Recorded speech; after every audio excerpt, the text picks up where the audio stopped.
A ex-companheira do cantor Amado Batista acusa o artista de violência doméstica e traições. E olha só, a jovem disse ainda que foi expulsa de casa, gente.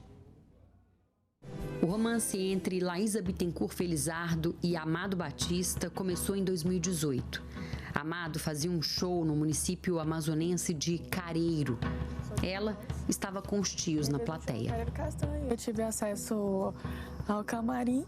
Lá ele começou a conversar comigo, muito gentil. E assim, eu cresci ouvindo, né? Trocamos telefone. Ele me tratava igual uma princesa. Fui me sentindo cantada. Quando começou a paquera, Laísa tinha 18 anos. Amado, 67. Ela morava em Manaus. Era estudante, estava terminando o ensino médio. 4 anos depois, segundo ela, o cantor foi até Manaus com 2 alianças. Pediu a minha mão, mandou fazer as nossas alianças. Você ainda está casada com o Amado Batista? Casada, esposo dele. Inclusive tem os nossos nomes dentro e um coração. Sempre amei usar minha aliança. Desde o início da relação, a diferença de idade entre os dois, 48 anos, gerou polêmica.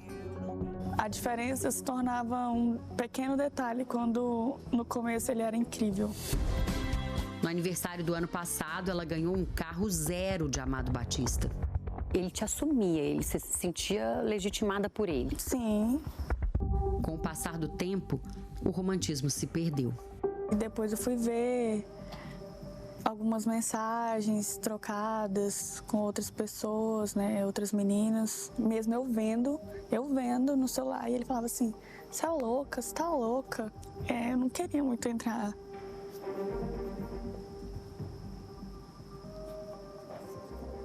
Isso é uma parte que me dói muito, sabe? Muito, muito mesmo, porque durante o nosso tempo de casado, nunca houve nada disso, sabe? Da minha parte. E quando é de alguém que você ama, é difícil, né?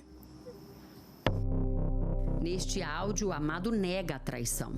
Artista sempre assim mesmo, as pessoas sempre criam fantasias pra caramba. Você tá comigo há muito tempo, você tem ideia disso, sabe como é que é, né? Para de ficar ouvindo essas porcarias. Você é muito mais importante que todo mundo, tá? Você tá comigo, diferente. Até que em dezembro do ano passado, ela recebeu uma mensagem dos filhos de Amado que estavam no andar de baixo da casa em que ela morava, em Goiânia.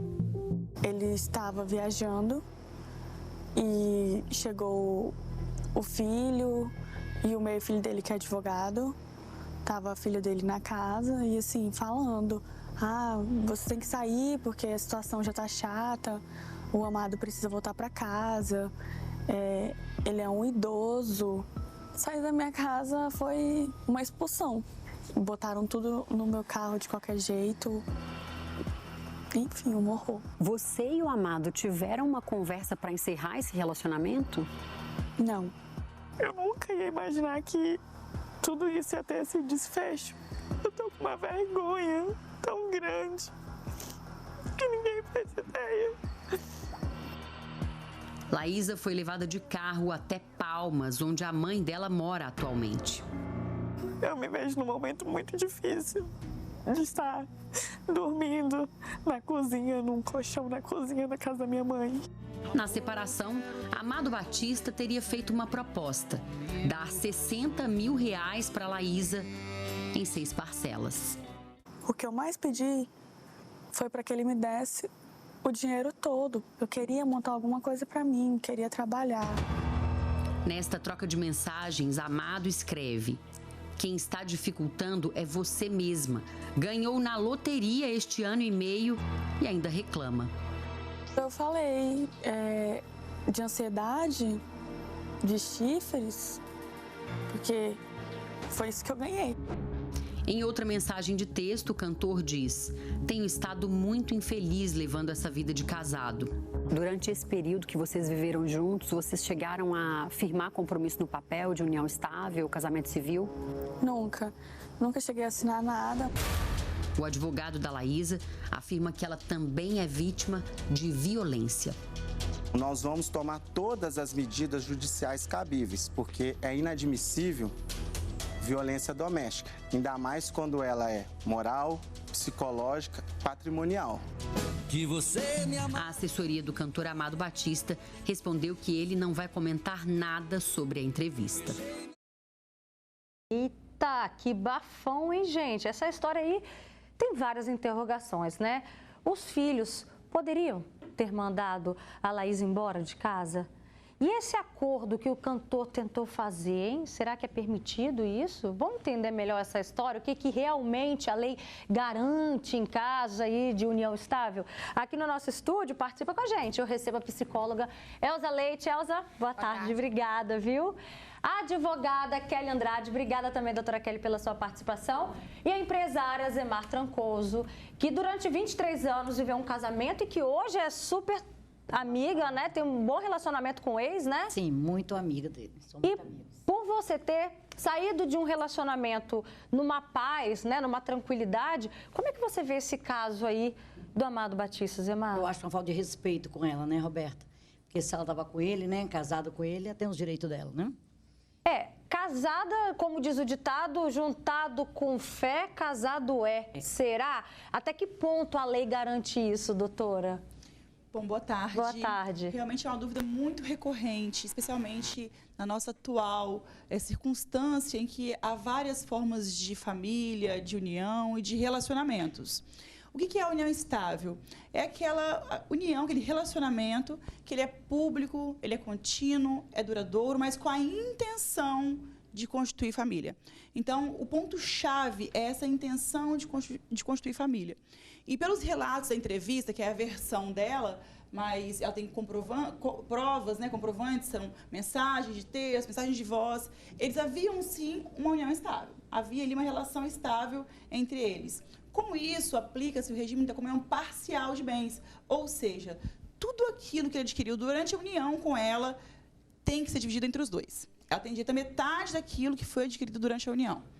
A gente vê, Elza, que no caso ali de uma jovem, né? Porque a diferença, há uma grande diferença de idade, até mesmo de pensamento, mas ao mesmo tempo houve ali um consenso das partes em assumir um relacionamento e levar isso adiante por 5 anos, expor essa relação para a família toda, né? E a gente vê que, poxa, durante 5 anos foi tão bacana, foi tão bem, mas agora tudo termina dessa maneira, né? Eu acho que há cada vez mais um conflito que só tende a crescer, né? E acaba destruindo essa relação que foi construída. No relato dela, a gente percebe muito uma relação de objetificação, né? Eu estava feliz, estava funcionando para mim e agora não me sinto mais feliz casado e por isso eu terceirizo o término da nossa relação, né? Deixando os meus filhos comunicarem a você que você para mim está descartada. Então aciona um mecanismo aí dela de rejeição, de dor, de ser descartada, ser menosprezada, não ser considerada por ele, porque assim, ele foi lá, pediu a mão dela para os pais, fez promessas, juras de amor, tratou bem, deu carro. Então, aquela mulher vai nascendo nela uma esperança de que ela está sendo amparada, amada, respeitada. E aí isso termina à distância, sem olhar nos olhos, sem fazer um comunicado de forma ética. Faltou consideração, foi covarde da parte dele. Faltou também posicionamento dela, olha, aqui é minha casa e quando o seu pai chegar, nós vamos conversar e eu e ele, que temos uma relação, nós vamos decidir a respeito do que nós vamos fazer da nossa vida. Então, vocês aguardem as cenas dos próximos capítulos, porque daqui não sai. Isso, inclusive, doutora Kelly, nessa falta de consideração, que foi muito bem pontuado pela Elza, isso pode, de alguma forma, somar a um processo contra o cantor? Sim, ela pode mover uma ação de danos morais, especificamente em relação à forma que foi retirada da casa, tratada pelos filhos. Mas em relação a ele, os direitos dela são bem objetivos, né? Ela tem direito aí à ameação de tudo aquilo que foi amealhado ao patrimônio do casal, porque não deixam de ser um casal. É importante colocar isso, Roberta, porque é muito comum termos união estável. Talvez tão comum quanto o casamento é ter união estável. E há muitas dúvidas, quando que é união estável e quando não é? Quando um casal de namorados deixa de ser namorados para poder se tornar marido e mulher, né? É uma coisa muito simples e, ao mesmo tempo, muito difícil de detectar, porque está tudo concentrado no ponto da intenção de ter como uma família, de apresentá-la como uma esposa ou companheira, de conviver publicamente, tratá-la como uma esposa, como ele disse, essa vida de casado, né? Essa cena da aliança que ela contou, por exemplo, aquilo ali claramente define essa união estável? Claramente a intenção de constituir uma família, que é isso que determina que vai ser tratado como se um casamento fosse. Tem os mesmos direitos. Inclusive, até algum tempo atrás, havia uma diferenciação em relação à herança, que quem vivia união estável tinha menos direitos do que quem era casado. O STF veio, resolveu e agora falou assim, todo mundo tem os mesmos direitos. Então, aquele que convive em união estável tem os mesmos direitos daquele que é casado. Zé Mar, como é que foi para você depois de 23 anos de casada, é isso? Como é que foi o seu término? A gente resolveu separar. Separamos, sentamos, conversamos. Isso aqui é seu, isso aqui é seu, isso aqui é seu. A gente tinha bastante bens, graças a Deus. E separamos numa boa. A gente é amigo até hoje, trabalhamos juntos no SEASA. Somos amigos, ele casou de novo. E se dão super bem até hoje. E essa divisão, porque é tão difícil, né, gente? Entrar num acordo, o que fica para um, o que fica para outro. E a gente sabe que na hora, assim, por mais que exista uma amizade entre o casal, manter essa amizade nesse momento é tão difícil e ainda assim vocês conseguiram? Conseguimos por quê? Tudo que a gente constrói, a gente coloca o nome dos nossos dois filhos, tem a Beatriz e o João. Ele compra algo para o nome da Beatriz, eu compro algo para o nome do João. Entendeu? E se dão bem assim. A gente combina muito, conversamos muito. Até hoje, tudo que eu vou fazer, eu peço opinião para ele. Doutora Kelly, depois você vai falar para a gente sobre essa estratégia de colocar os bens no nome dos filhos, né? Que a gente vai conversar agora. Olha só o caso da Alessandra. Ela passou por essa situação, viu? Ela ficou 5 anos e meio casada e vai contar para a gente como é que foi difícil, né? Esse processo de separação, não é verdade, Alessandra? Boa tarde. Ei, boa tarde. Conta pra gente, como é que foi, né? Foi tranquilo, mas pelo que você conversou comigo no telefone, nos bastidores, não foi nada tranquilo não, né? Pois foram 5 anos casada, né? E quando o estudo estava já para um fim, né? Ele resolveu colocar todos os bens em nome do filho.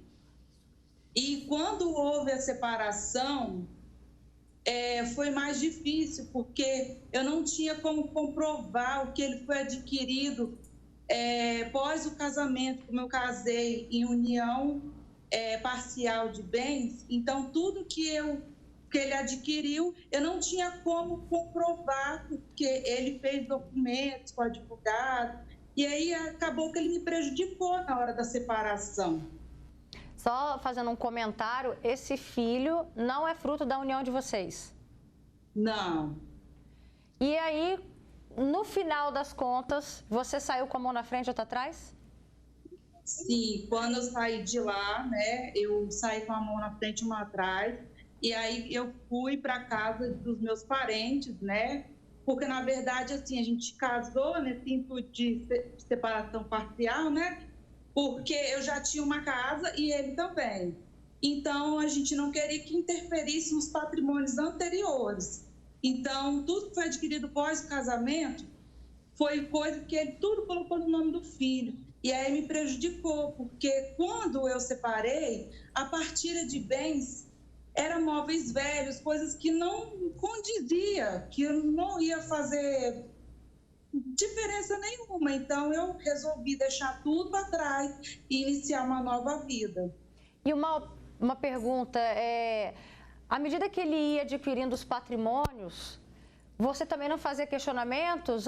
Se está no seu nome, está no nome de quem? Você não fez questionamentos para ele? Então, eu não sabia, só fui saber depois. O que, por exemplo, que ele adquiriu que você ficou sabendo depois? Coisas para dentro da empresa que ele tinha, o carro ele colocou o nome do filho, e aí eu fui saber depois que ele tinha feito isso. E eu não tinha papéis para comprovar que isso foi adquirido pós o casamento, então não tive como requerer na justiça parte desses bens adquiridos pós casamento. Deixa eu aproveitar então a presença aqui da Kelly, que é advogada, da Elza Leite, psicóloga. Já volto a falar mais uma vez daqui a pouquinho com você. Isso é mais comum do que a gente pensa? De repente, uma das partes, né, o homem ou a mulher, fazendo compras, adquirindo alguns patrimônios, alguns bens, e a outra parte não sabe, Kelly? Como é que funciona então, isso? São duas questões importantes a serem definidas. Primeiro, qual que é o regime de casamento que eles escolheram? No caso, ele foi parcial. Ela disse que era separação, então fiquei com dúvida se era separação total, né? Se eles optaram pela separação, o que é dele, o que é dela. Que não vai partilhar meia-meia após a separação. Eu tenho dúvida em relação a isso. Ela pode depois falar melhor pra gente, né? Se é separação de bens. Deixa eu já perguntar então pra ela. Ela continuou com a gente, Alessandra? Diz aí, Alessandra. Sim. No caso, então, foi o quê? Responder a pergunta da doutora Kelly? A partilha de bens, no caso, era coisas móveis velhos, coisas que não daria para mim. Então, eu resolvi largar tudo de mão. E qual foi o regime do casamento? Qual foi o regime do casamento? Regime parcial. Parcial de bens. Perfeito. Separação parcial de bens. Então, doutora, que ele vai continuar explicando pra gente. Sim, nesse caso da comunhão parcial de bens, ele colocando bens em nome dos filhos ou de terceiros, há uma clara fraude patrimonial. Então, isso não é permitido. Isso pode ser anulado, inclusive, judicialmente, comprovada a fraude. Ele não pode simplesmente omitir, esconder o patrimônio que pertence a ela também. Então, é um direito da companheira, do companheiro em união estável, a metade dos bens adquiridos durante a união. Colocar em nome de terceiros, seja filho, parentes, amigos ou não, consiste em uma fraude, uma fraude patrimonial que sim, punida e penalizada pelo judiciário, que cancela todo tipo qualquer de doação ou de contrato simulado de compra e venda que visa prejudicar uma das partes na união estável. E no caso da Zemar, que houve o consenso das duas partes? Aí sim é diferente, porque nenhum pai ou mãe é obrigado a colocar o bem em nome dos filhos. Certo? Mas estão vivos. Fala no microfone, Zé. Para nós foi diferente. A gente separou os bens meus, ficaram para mim, para ele, ficou para ele os deles, em meu nome. Depois, a gente foi separado, a gente foi trabalhando e colocou em nome deles. Mas hoje, se eu quiser vender qualquer coisa que meus filhos têm, eles assinam na hora para mim. Tanto a Beatriz como o João. Sim, foi uma opção, então, extraconjugal, fora do casamento, né? Então, posteriormente, a separação, o divórcio e a partilha que foi feita, eles decidiram, por livre e espontânea vontade, colocar os bens no nome dos filhos, o que é perfeitamente possível. Inclusive, os pais utilizam muito a reserva de usufruto vitalício. Quer dizer, olha, filho, o filho está em seu nome, mas eu vou usufruir em vida. De modo que um depende do outro, né, para poder usufruir, vender, né, e alienar. É importante colocar também que bens em nome de menores não podem ser vendidos, né, enquanto forem menores, a não ser com autorização judicial. Mas é importante essas coisas todas, Roberta, serem tratadas de forma com bastante clareza, com comunicação, com diálogo, né? Porque a gente brinca que no início da relação é meu bem para lá, meu bem para cá. No final são meus bens, né? Então é importante definir isso antes. E é isso que eu quero saber da Elza, né? Claro que ninguém inicia um relacionamento, seja união estável, seja um casamento mesmo, né? Ali no civil, no religioso, ninguém inicia pensando em separar. Mas se chega esse momento, por que é tão difícil assim entrar num acordo, Elza? Muitas coisas são acionadas, às vezes por ter mágoa, por ter tido traição, por ter se sentido violado, por ter tido violência psicológica, várias formas de violência. Às vezes a gente quer se vingar. A gente tem que pensar que a nossa história está terminando e a gente tem que deixar a história bem resolvida. Leve em consideração o respeito, o carinho, a história legal que vocês tiveram. Entrem no acordo. Se não está funcionando mais, se não existe mais amor, ok, cada um segue o seu rumo de forma respeitosa, de forma harmônica, para não deixar nenhum tipo de trauma, nenhum tipo de resquício psicológico. É o mais saudável pela gente. O que acontece muito é a briga de ego, né? Eu tô certo, você tá certo, e no final das contas ninguém ganha. Fica um cabo de guerra onde todo mundo se machuca. Então, às vezes, a gente precisa refletir, conversar, fazer uma terapia antes da separação, para deixar as coisas bem ajustadas. Daqui a pouquinho eu vou ler os comentários, tá? Tá chovendo aqui, mas antes só quero saber, essa postura do cantor Amado Batista em oferecer, por conta própria, na cabeça dele, botou um valor ali, 60 mil reais e ainda dividido para ela, parcelado ali em 10 vezes. Pode isso? Como é que o juiz calcula esse valor? Então, na verdade, o que é correto, segundo a lei, é apurar todo o patrimônio da união, do período da união, né? E fazer a meação, a partilha, né, desse patrimônio. Ele fez uma proposta, né? E aí cabe a ela agora recusar ou fazer uma contraproposta, porque o diálogo é realmente o primeiro caminho para a solução dos problemas. Há uma tentativa de conciliação, de mediação, para evitar chegar no ponto que chegou. Claramente, ela utiliza agora a exposição pública como uma ferramenta para alcançar os direitos dela, que ele está tolhindo. Então, assim, a proposta, todos podem fazer livremente, a proposta que, né, achar que julgarem necessárias ou que cabem, mas ninguém é obrigado a aceitar, porque a lei define muito bem os direitos. Nesse caso, a partilha é meio a meio. Olha só, os comentários. Vou tentar resumir que alguns estão muito grandes, hein? Júnior Souza fala, tudo tem seu preço e prazo de validade. Ela tinha interesse financeiro nele e ele tinha interesse sexual nela, né? Tô resumindo, viu, gente? Sérgio Ferreira diz, não podemos acreditar numa só versão, né? E se ela estiver mentindo? Qual o comportamento dela na relação? Mas a reportagem deixou até claro, viu, que procurou, né, a assessoria aí do cantor Amado Batista, procurou a resposta do cantor e não teve, né? Por isso que a imprensa, qual que é o papel da imprensa, gente? É ouvir exatamente os dois lados, tá? Também tem aqui a Marina, diz, Roberta, a pior besteira, né? A moça faz, um rapaz jovem que entra no relacionamento, que tem filhos no meio, né? Enfim, o risco de você ter aborrecimento. Essa é a opinião da Marina. Também tem, a Clara Campos falou que tem herança do pai, que está na justiça, e ela é casada em comunhão de bens, independentemente ele vai ter direito, se não tivesse... Ela está fazendo uma pergunta, é isso, doutora? É isso, ó. Ela quer saber, se colocar na justiça, se houve fraude patrimonial, é isso que a Clara quer saber no caso dela. Sim, na comunhão parcial de bens, excluem-se da partilha os bens recebidos em herança. Então, a herança de forma alguma será objeto de partilha entre o casal. Tá. Recebida, né? Tem o comentário aqui da Janete, ela disse que morou 10 anos juntos, separou porque ele batia nela, saiu com a mão na frente, outra atrás, tá? Só que isso já tem mais de 20 anos. Ela quer saber se hoje ela tem direito a alguma coisa, ela parando para ter esse alerta aqui com a nossa reportagem. Depende se na época ela fez alguma ação judicial ou não.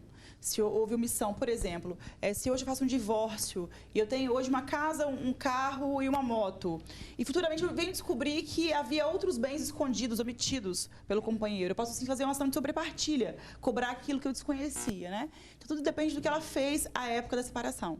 E quando a gente fala de união estável, existe aquele prazo que a gente ouve aí, tem que ter 2 anos de relacionamento. Isso é mito ou é verdade, doutora? É mito, não tem prazo. Lá a lei não define um prazo, porque realmente as relações elas são diferentes, voláteis, únicas, né?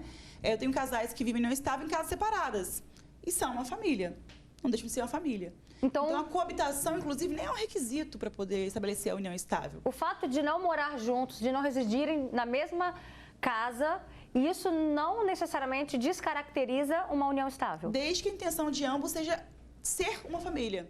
Cada um deles quer ser uma família. Esse aqui é meu marido, ele mora em outra casa. Gostei da Elza, assim, ó, com o dedinho levantado. Posso fazer uma pergunta? Então, por exemplo, se eu estiver noiva, ali já tem uma intenção de formar uma família, eu posso configurar uma união estável? Então, a intenção não pode ser para o futuro, tem que ser presente. Ok. Então, tem que já estar naquele momento apresentando ele como marido, mesmo estando noiva. Entendi. Agindo como se fosse esposa e ele como marido, né, de forma pública, de forma contínua. Então, aqueles relacionamentos também que vai e volta, né, é ioiô, esse também, eles têm é prejudicial isso para poder configurar a união estável. Porque entende-se que tem que haver uma continuidade, algo perene, né? Algo realmente estável. Zemar também está de dedinho levantado, Zemar? Está prestando atenção. Mas eu tenho uma pergunta para te fazer agora, Zemar, sobre a importância para você, como mulher, você que teve uma história, né, bacana com seu ex-marido, de sair desse relacionamento de forma amigável. O que isso traz de benefício no término de uma relação? Meus filhos não sofreram nossa separação. Não sofreram. Não falar, pai volta para mamãe, mamãe volta para papai. Porque a gente é amigo, convive junto. Depois da separação, a gente viajou várias vezes como amigos, cruzeiro, uma domingo cabine separadas com nossos filhos. Depois que ela resolveu casar, aí tudo mudou, né? Casou, tem a esposa dele, não sou amiga dela, mas se damos bem, oi, conversamos, vai no meu sítio, fica uma semana, né? Quando tem festa na casa dele, eu vou também. Não são amigas, mas não tem nada contra ela, entendeu? Respeito, muito bem. E no caso dessa relação do Amado Batista com a Laísa, aí eles não têm filhos, né? Mas a gente sabe, poxa, 5 anos de relacionamento é uma história também, né, Elza? Assim, dá para pensar num bom tempo ali na vida em que houve intenção, né, de casamento, houve intenção disso, e de repente são sonhos que são destruídos, né, descartados. O jeito que foi terminado foi muito doloroso, foi muito conflituoso, né? Primeiro porque foi terceirizado, os filhos foram lá e fizeram o comunicado, ele não entrou no lugar de defensor dela, não se envolvam, aqui é a minha vida pessoal, a minha relação, faltou transparência, teve traição, e aí vai ficar marca. Agora, depois dessa exposição toda, a chance disso se ajustar é muito pequena. Olha só, a Marinete Isidório manda uma pergunta aqui pra gente, doutora Kelly. O juiz já determinou o partilhamento, só que o ex-marido dela não cumpriu, não obedeceu. Ela quer saber o que ela pode fazer. É muito comum a gente ter uma sentença favorável, então a declaração judicial que você tem direito, que ela não tem sido execuível, não tem sido praticada, aplicada, né? Por conta da própria parte que não tem a intenção de cumprir uma ordem judicial. Então, cabe à parte prejudicada, a telespectadora, o nome dela é? Marinete Isidório. Marinete, cumprir a sentença por meio de advogado, defensor público, né? Que é fazer uma execução do título judicial, a fim de que ele seja forçado a partilhar esses bens. Também tem mais uma pergunta aqui, o Wesley Miranda, ele quer saber, e se o marido falecer, como a mulher fica caso ele tenha filhos anteriores e ela não tem filhos com ele, mas não são casados? São duas situações diferentes. A primeira é a posição dela de viúva, companheira, meira, que tem a metade dos bens adquiridos. Então, metade já é dela, se for união estável, né? Suponho que seja, a pergunta dele seja nesse sentido. A outra coisa é a herança. A herança que pertence aos filhos e também à companheira, à esposa. Então, a esposa vai ter a metade do patrimônio, que é a meiação, e mais uma parte da outra metade concorrendo aí com os filhos e outros herdeiros do falecido. Núbia Alves de Melo também faz uma pergunta que ela diz: eu tinha união estável por 10 anos. Ele dizia que eu não tinha dinheiro, tá? Até porque falou que eu nunca construí nada com ele, ele vivia trocando de carro, saiu fora, até que eu tinha, ele deu um fim, nem pensão ele me paga, sumiu, bloqueou de todos os contatos, o que eu devo fazer? Sim, primeiro é localizá-lo, porque se não tiver um endereço determinado, é difícil de citá-lo, de intimá-lo, né? Teria que ser por via digital, isso demora muito, é muito complexo, né? Muito demorado. Então, a primeira coisa é identificar a localização, o paradeiro dele. E, com isso, exigir seus direitos, que ela tem todos os direitos. Em relação à união estável, é importante colocar que ela pode ser formalizada por meio de uma escritura pública, feita num cartório, ou também por meio de um contrato particular, que também é comum. As partes fazem um contrato particular e reconhecem firma no cartório. Pode, inclusive, a união estável não ser formalizada, como o caso do Amado Batista, né? Não havia nenhuma formalização em cartório ou por documento particular. Mas havia, segundo indícios da reportagem, características, requisitos preenchidos da união estável. Hoje, há muito contrato de namoro também estabelecido, mas muito mais do que antes. Hoje, quem namora e tem intenção só de namorar, de não casar, estabelece um contrato particular de namoro, o que dá uma segurança para as partes também, te aconselha. Agora, Elza, eu já vi vários casais, já presenciei cenas, brigas, desavenças, porque um quer fazer um acordo, né? Está iniciando uma relação e o outro não quer. Como tocar nesse assunto? Olha, quando dois não entram em acordo, eles não chegam em lugar nenhum. Para que a gente tenha um relacionamento saudável, é necessário que haja acordo e transparência. Tem que fazer o combinado. Lembra do ditado? Combinado não sai caro. Escuta uma parte, escuta a outra, e os dois precisam chegar num denominador comum, senão essa relação não vai funcionar. Eu vou para norte, você vai para sul e a gente junto não vai para canto nenhum. Aí prefere passar por cima do assunto e fingir que não tem assunto para ser resolvido. E aqui, muitas vezes o divórcio já começa no namoro com assuntos difíceis que eu evito tocar. Então, gente, no namoro tem que falar sobre todos os assuntos, os mais complexos, inclusive sobre dinheiro. Na relação dessa moça com o Amado, ela não trabalhava, recebia uma mesada, ou seja, já tinha um controle ali patrimonial, então agora ele se acha no direito de descartá-la e pagar um valor de 60 mil para poder desfazer todo estabelecido por ele. Exatamente. Ainda. Ou seja, o valor que ele coloca sobre ela Por isso que eu digo, é uma relação muito objetificada. Então, a gente tem que ter muito cuidado com essas coisas. Ó, fica em casa, não trabalha, eu faço tudo. E quando você se separar? E se a pessoa morrer, você vai ficar como? Desamparada? Então, a gente tem que deixar, lutar pelos nossos direitos, pelas nossas habilidades e tentar conquistar o nosso também. Quando você resolve ficar em casa, cuidando dos filhos, da família, você tem que ter muita segurança com aquilo que você está fazendo. Mas, assim, não se entrega totalmente. Vai se especializando, vai trabalhando, vai fazendo curso. Porque se acontecer desse cara colocar na ideia de que não te quer mais, que vai te descartar, você não fica desamparada. Mulherada, a gente tem que buscar a nossa independência financeira. A gente tem que buscar a nossa intelectualização. A gente não pode se colocar totalmente à mercê do homem. Porque quando acontece é muito traumático. Aí a gente fica presa numa relação doentia por dependência financeira. Você sofre, seus filhos sofrem, todo mundo sofre por conta disso. Tá certo. Obrigada, gente, pela participação de vocês. Elza Leite, doutora Kelly. Obrigada também, Zé Mar. Um beijo. Boa semana, tá?